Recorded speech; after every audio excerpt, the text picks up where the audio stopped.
having me. And I, when Melissa asked me, I was like, absolutely 100%, especially anything that has to do with women coming together to connect, to collaborate, to just lean on each other. It's always, that's where the magic happens. And I always want to be where the magic happens. So thank you for having me today. And as I was thinking about, what's a topic and what's something from my scope of work that would really be benefit, I just started thinking about women and how much we carry and how much we do and how much we give and serve and all of the roles and responsibilities that we carry. And while I know it's a part of who we are, it's in our DNA. And my guess is that for all of us, we do it really well with a smile on our face and we don't complain about it. But, there's a time where boundaries can get lost in the shuffle, and boundaries can get a bad rap. Boundaries can feel unsafe. Boundaries can be something that we just are not really good at. And we're good at a lot of things. And sometimes boundaries are the one or two of the things that we don't quite get right all the time. And so I wanted to share with you three hacks, three ways that I've been able to incorporate boundaries into my life and how I paid it forward. I have slides, but that just doesn't feel right. I would rather see all of your faces. So Melissa, I will send you the slides and then we can go through them that way, because like I said, it's just when, It's perfect. Whatever when good. men are in the chat, then it's like, yeah, we'll throw some slides up. I don't need to see all that time. But when we got, our little sisterhood here, I'd much rather just see the beautiful faces. So, really quickly about me and really why this is so important for me, is I'm an executive wellness coach. So I spend a lot of my time working with women, especially leaders, founders, executives, managers, entrepreneurs, go-getters, strong ones who are really at a point where they're ready to take better care of themselves. And we really look at wellness as a strategy for success. My goal is not to have you to completely give up everything or to slow down completely or to give up on your passion or to do things that make you feel like you're not connected to what you love. But how do we do it in a way that it really serves you, so you feel energetic, you feel like you have vitality to do what you need to do, and you feel like, okay, I can be successful, I can be ambitious, I can be purpose driven and passion led without sacrificing my health, my happiness, or my sanity for that matter. And that's really what I do and how I work with women. And I'm really passionate about it is because I am the eldest daughter. I'm a manifesting generator. I'm an Aries rising. I've got a lot of fire going on. And it's exhausting all the time because I'm saying yes all the time. I'm doing all these things. And that led me to burnout, not once, but twice. And my second round of burnout led me into the hospital for 4 days. And it was in that hospital where I had this revelation around how I got there. And I remember thinking, and it was like this really cool moment. It's the second night of 4 nights in the hospital, and it's like 2 o'clock in the morning. The lights are off, the machines are beeping, and I'm just wide awake. And every time I hear that machine beep, it was almost like I was getting a new scene from my life flashing. And it was every time I said yes when I wanted to say no. It was every time that I took on more than I needed to. It was every time that I was afraid of, if I didn't do this thing, then someone else would get the opportunity. Every time I ignored an ache, a pain, a migraine, every time I skipped a meal, every time that I would say just one more email, just one more meeting. The body kept score, and I ended up in the hospital with liver failure. Now, I love my wine, but I did not drink enough wine for my liver to be failing. And that's when I really knew that something had to change. And that really shifted my whole business model. It shifted everything. That was about 5 years ago. And I made the commitment to restructure how I did my wellness coaching business and how I lived my life. And I renamed my company, the Nourished Life, and it all just really focused on how to make the changes.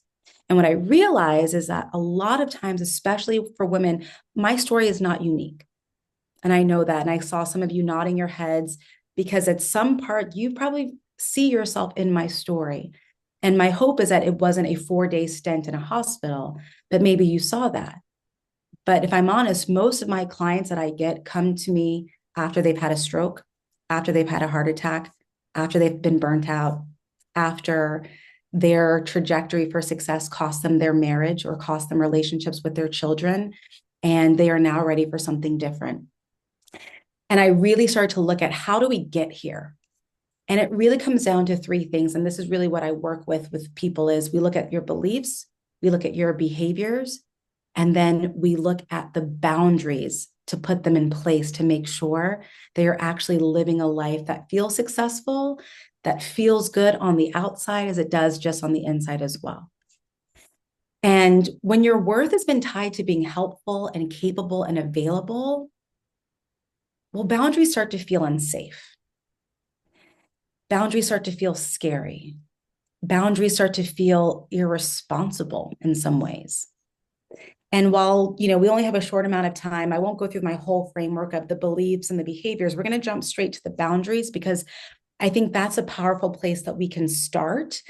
And today we're actually going to practice a little bit of that as well. So that way you have something you can work on and do that. And Nina, I see that you're driving, but it's totally fine. You can still participate as well. So feel free to take what you can and it's totally fine. But as we're going through this process, we're going to look at how to really navigate the boundaries. And I always say, why do we need boundaries more than ever? Well, I think that for most women that I come across, either you're the one that people come to when things go sideways. So they're leaning on you because you're capable, because you always are available. You're always there to fix the thing. You're the fixer. Some of you may immediately say yes before you check in with your own capacity. So you have this automatic response, which I later learned was a trauma response. When you automatically say yes to something without checking in, your calendar fills itself. So every time you look, your calendar, your inbox, your to-do list, it's always growing. And it's kind of like it has a mind of its own, which can often leave you feeling a bit resentful because there's never a time to turn it off. Some of you might be exhausted, but when you take rest or you slow down or you pause, it feels irresponsible. And you might say, Allison, I know that I need boundaries, but enforcing them, it's just impossible. It's hard. It's scary. It's unsafe. And I totally get that. And so I want to share some ways that you can make it easier to practice boundaries. And that's really how we're going to work. And again, I want to share some information with you, then we can have Q&A and we'll have a little bit of experiential exercise, but that's how we'll go for the next 5 or 6 minutes as we go through those. But as we think about boundaries, what I would really love for all of us to make sure is that we are really having a powerful reframe. So a little bit of that belief switch. And I had to really teach myself that boundaries are how my nervous system learns that it's safe to rest and it's safe to say no. Boundaries really create the safety within your body.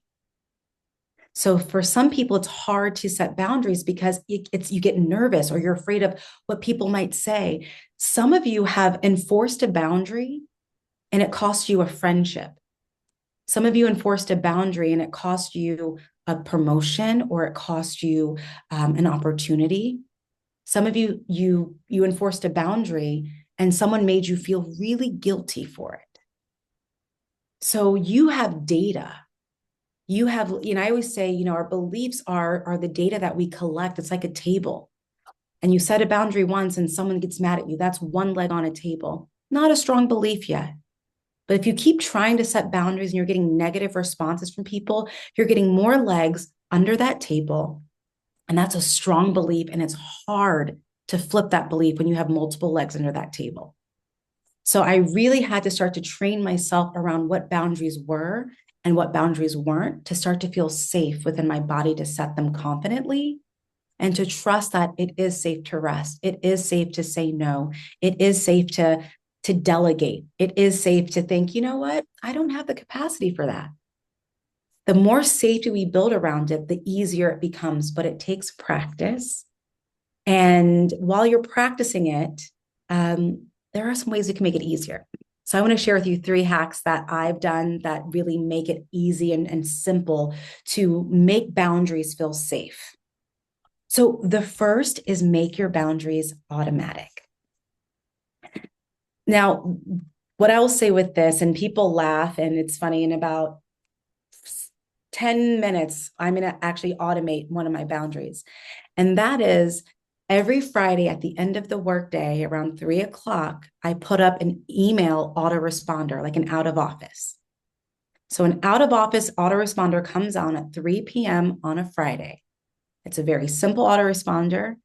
And it's the same one all the time, but basically it's just letting people know, thank you for your email, but I'm now unavailable for the weekend to be present and enjoy myself. I will get back to you on Monday when I'm back in the office. Now, I used to put, if your matter is urgent, please reach out to me directly. No one ever texted me and no one ever called me. Nothing was ever so urgent that email needed to happen over the weekend. Because what I learned about people's emails, and you're probably guilty of this too, where we all are kind of guilty of this. When we send emails, we're just trying to get it out of our mind and off of our plate so that way we can move on to the next thing. It doesn't mean that it's your priority. It's just something I needed to get done. And so I can move on. But what happens when we see that email come through on a Saturday when you're, with your granddaughter at the park, or you're having brunch with your girlfriends, or you're going for a walk with your partner? The email comes in and it's like this automatic response that you have to show up. You have to respond right away because it's an emergency. It's a priority. So I have to remind myself that just because I'm getting an email coming in does not mean that it's my priority right now. I've also taken off the notifications on my emails. So I don't even hear the ding when it comes in. I check emails at 9 a.m. and 3 p.m. Those are the only 2 times that I check emails. At 9 a.m., I've done my meditations. I've put my eyebrows on, like I played some Beyonce. I've had a little breakfast. I'm resourced to respond to that email. By 3 p.m., I've already eaten lunch. I've finished my major priorities and I've had a little sweet treat. So I'm in the best capacity to respond to emails at that time. I can't guarantee that I'm going to be be my best self at any other time. So I start to create these boundaries that are just automatic, and I start to build them into my day. So I do the autoresponders not just on a vacation, but I do it on the weekends. I also will do it sometimes during lunch break, just so that way people know, listen, I received it, but I'm taking some time away.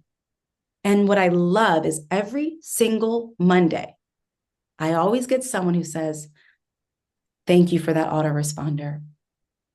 It helped me to be more present. I should do that. I need to be better at boundaries. That's the easiest way. One of my clients, she just puts her phone on do not disturb after 8 p.m. So when people send a text message to her that just says the bottom phone is, silent, it will be delivered quietly. So let the technology set the boundaries for you.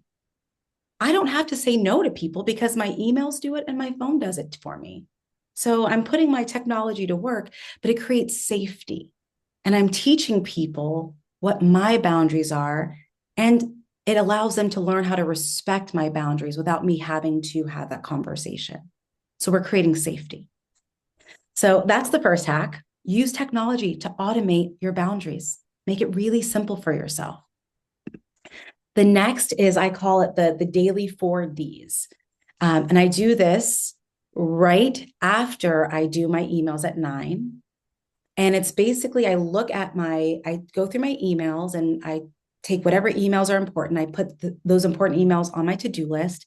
And then I look at my to-do list. And I look at my to-do list and I think to myself, okay, what is the most important thing that needs to be done on this to-do list. And by important, it means only I can do it. No one else can do it. And it's urgent. And it has to be done within 24 hours or at the end of the day. So important, urgent, and only I can do. And I look at that list and I circle only those things there. Those are the things that I'm prioritizing for my day. Everything else on the list, I go another run through. So the first D is, what do I need to do? The second D is, what can I delay? So what on my list is not due within 24 hours that I can just kind of put in a parking lot? The third thing I'm going to look for is, what can I delegate? Is there anything on my list right now that I shouldn't be doing? Either someone else should be doing it, or I can automate it, or I can use AI. But what's on my list that I should not be doing, or what on my list have I outgrown? There are certain tasks sometimes that pop up on our to-do list or in our emails that we've been doing out of habit for so long because we're really good at it, we're more efficient, but it might not be our responsibility to do it. We've graduated, or we've pulled back from something, and now we're doing it out of habit. And then the last is, what do I just delete? Like what did I put on my to-do list that I thought was super important and super critical, and it actually isn't? And usually it's those same tasks that you just keep moving over from Monday, you move it on to Tuesday, you move it on to Wednesday and Thursday, and it just keeps recycling onto your to-do list. At that point, if you haven't done it in a week, I don't think that it's that important. And if you're afraid to delete something, just put it in a parking lot. Just put it in the parking lot, revisit it in 2 weeks, or revisit it the next week. But what this is doing is learning to teach you how to protect your energy, because you're only focusing on what's absolutely important, absolutely urgent, and only that you can do and that you should be doing. The daily 4Ds is like a daily practice, because you're going to keep thinking everything's important, everything's urgent, and only you can do everything. So you have to get into the habit of being real with yourself and honest with yourself. And eventually you start to realize most things on your to-do list that you have to do, they're not as many as you think they are. And there's a lot of things you can start to offload. And if you want to up-level that, is you block off time in your calendar to say, this is my deep work time. And this is when I'm going to focus on those urgent, important, only I can do activities. The phone goes on do not disturb. You close all the tabs.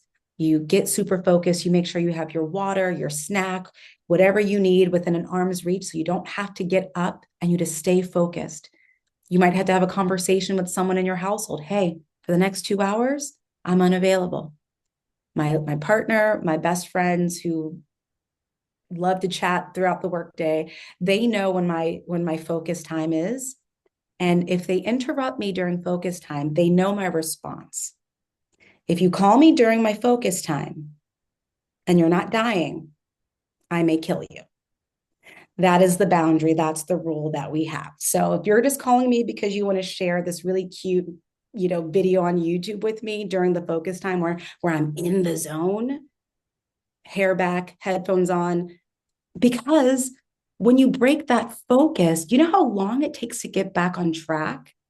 And as I'm now in the lovely world of perimenopause, it takes even longer to get back on track when my brain gets off track. So I need all the time and all the focus possible in that moment. So that's a way, if you have a system in place to help you figure out what your priorities are, you can really protect your energy in a better way. And the last hack I'll share with you is practice makes perfect. So I have a little exercise for all of you, and I would love for you to take a moment and either open up your phone, look at either maybe something this weekend, or look at in your calendar or your emails, or for something next week. And if there's one thing on your list, or one thing on your to-do list, or one thing on your email, you're going to find it. And then you're going to use chat to practice declining that invitation or that request. Or you will send a note. Again, you're just going to put it in chat. You have to send it to anyone. But I want you to get into the habit of practicing how to say no, how to decline, how to delegate. So it could look something like, thank you so much for thinking of me. after checking in with my schedule, it looks like I'm unavailable to do X at that time. But again, hopefully I can support in the future. In the future, please, feel free to reach out again. An easy one that I do is I typically don't give an answer within the first 24 hours. So sometimes my boundary is, thank you so much. I will take a look at my calendar and check to see what I have on the docket, and I will get back to you tomorrow afternoon. Even if I know that I don't want to do it, I will still do it. Or if I'm like, I absolutely want to do this, like this is amazing, I still give myself 24 hours. And I give myself 24 hours. I'll check in with my partner. I'll check in with my loved ones. I'll check in with my calendar. I'll check in with myself. Because sometimes, again, that trauma response kicks in and we say yes immediately. And now we're double booked, triple booked, or we're just trying to squeeze it in and make it fit and make it happen at our own expense. So taking that time to just practice that starts to get it into your body.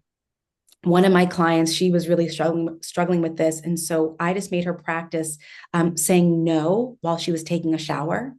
I was like, the acoustics are great. The steam is going to loosen up your vocal cords, and just practice saying the word no, because she just would never say no. And I said, you have to get it into your body so it doesn't feel so foreign when the high stakes moment comes. So if you can right now, take a moment, open up your calendar, open up your email, open up your to-do list, and just find one thing. And you don't have to say no. You don't have to actually tell the person, but just practice with one thing, with one thing. And I'll do it too. And I'm going to open. I mean, I actually said no to something today. I was like, it's not happening, and they were fine with it. They were actually okay with it. So it wasn't a problem. Okay, right. So yeah, so open up chat and just put in what you would say. So I'm going to type in one. I got a blog podcast request.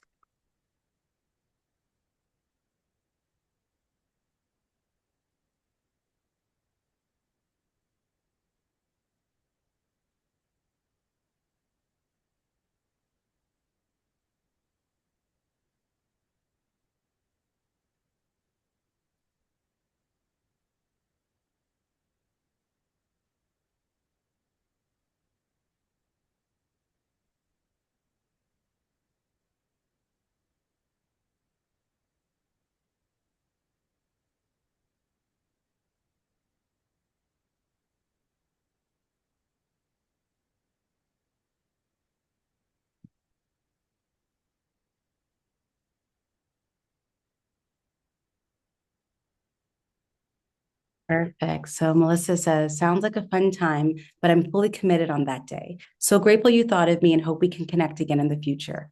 Beautiful. Beautiful.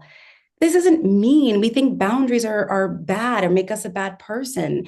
Boundaries actually make us very kind and compassionate and considerate. This is to a podcast that I got invited to be a guest speaker on. She gave me only dates in January. I'm currently traveling right now. And so I'm just letting her know that, look, it sounds amazing. I'd love to participate, but at this time I'm blocked until mid-February. Can we look at dates in February? Right? I'm not saying no, but I'm just saying right now my capacity isn't there. Allison 5 years ago would have made it work. Allison 3 years ago probably would have been a little bit less lenient. Jen says, thank you for the invitation. I'll get back to you tomorrow morning. I really appreciate you thinking of me. Right. Such a simple, easy way, but sometimes we build up in ourselves how difficult it can be, and it's not that serious. Most people just want to know, like, is it a yes or a no? And if it's a no, then I'll keep moving. I'll fill that other thing. Or I just need to know because I know that you're gluten intolerant. So I need to know, do I need to go to the gluten-free bakery or not? It's kind and compassionate. So I just wanted to share that because I wanted us to remind us all about boundaries, that sometimes they get a bad rap. And when we're trying to do it all and be everything for everyone, it can be hard, and even that you're showing up right now. And some of you could be doing so many other things and you're here pouring into yourself. That's setting a boundary around what's important to you, and you're making yourself a priority.